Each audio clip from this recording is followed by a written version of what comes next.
Welcome to oranges and orange peel. Now, this is an extraordinary herb that we have talked about before, so do go visit our YouTube channel at White Rabbit Institute of Healing to see some of the other videos.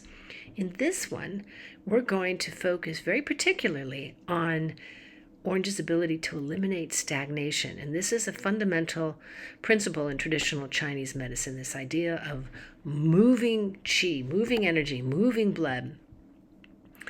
And oranges are, of course, one of the world's great nutritional foods, really important. And orange peel is an incredible medicine, and we're going to dive into this a little bit. So first of all, what you got to know is oranges are believed to be native, actually, to China. And now, of course, they're everywhere. And they recognize three varieties. So the Western variety is Pericarpium citri reticulata.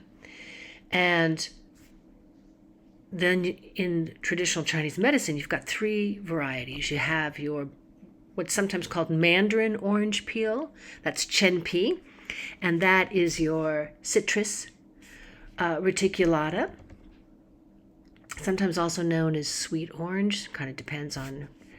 And then you have Qing Pi, which is citrus reticulata, and it's the unripened, same species, but it's the unripened fruit.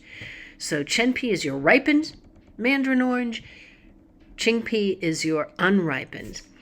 And then you have zhe shi, forgive my Chinese pronunciations. This is Citrus aurantium, and it's the immature fruit of the bitter orange, which is also sometimes known as a Seville orange. So you see what we got going on there? Botanical names, common names, oranges everywhere. All species of oranges are very good for removing energetic stagnation, for this idea of energy being blocked in the body. The Chen Pi or mandarin orange is going to be probably better at being an anti-inflammatory and a liver and gallbladder tonic.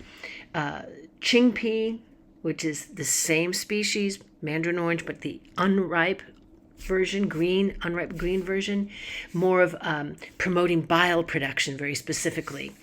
And the immature fruit of the bitter orange, or your Seville orange, your zhe shi, is best known for moving qi and getting rid of that stagnation. So they will overlap in their principles and properties. Even the Western helps with this. But there's a little bit of differentiation for you, which can sometimes make the difference between success in a formula or maybe not so much. Now, this idea of removing stagnation becomes really important because we can think of it, sometimes people think, well, we're talking constipation, this idea of digestive issues, we're talking about bile.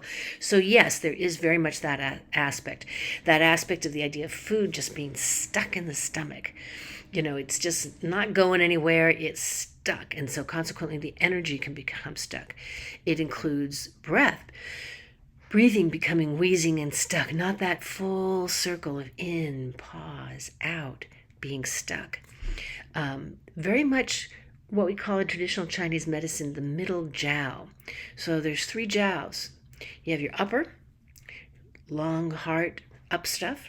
You have your middle, which is your spleen and stomach, but again, liver and gallbladder live there too. And then you have your lower jiao, which is, of course, kidney and bladder, intestines. So it's a different way of lining up the body and understanding their interplay with one another. And it plays a very important role, this triple jiao, which we don't recognize in the Western world, although there is a new organ that's suspiciously been discovered not that long ago, several years back, that is this thin film that circulates through the body in this way. Yes, the West can catch up to these ancient traditions.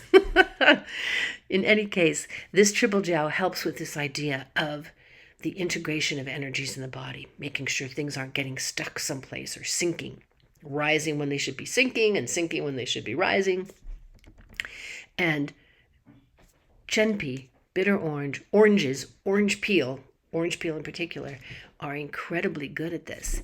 So you're going to have an emotional component because emotion is energy and it can get stuck. You can get people who are stuck in sorrow, stuck in anger, stuck in fear, just all kinds of different feelings, jealousies, just neutralized. They're not moving. They're not being able to feel what they need to feel and move on. That's the idea in a proper flow of energy. Healing wounds. You want a wound to heal. You don't want it to stay stuck in an infected place. You want the energy to move through, get cleaned, get disinfected, and oranges have a lot of disinfectant properties. So how can you get some of this orange peel into your life? Well, there's a lot of ways. It's very orange zest, popular way to cook. Just zest it, put it on top of fruit salads, in your yogurt, your cottage cheese. A lot of recipes out there for that. It can be used as a body scrub. Deodorizes your kitchen and bathroom, helps clean countertops, gives that wonderful scent. Just the scent of oranges is known to help lift the spirits, help ease depression, help move energy along. So it's not just that it's calming, but it's also this kind of invigoration to it. Orange peel is going to age, and it will grow darker in color as it becomes more, and it will also become more expensive because it's considered the best quality. Sharp, sweet scent, slightly bitter flavor, and the older the medicine is, the older the peel is, the more effective as a medicine. So while you can certainly enjoy getting a lot of nutritional value out of a fresh orange peel or zest and flavor, if you're really going down medicinal routes, you're wanting to start to look for that brownish color. There you go. Oranges and orange peel, something you're going to want to look into.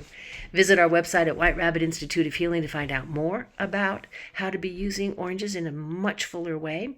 And don't forget to visit our YouTube channel, if you haven't already, to check out the other videos that have been made and are sitting there just waiting for you to explore.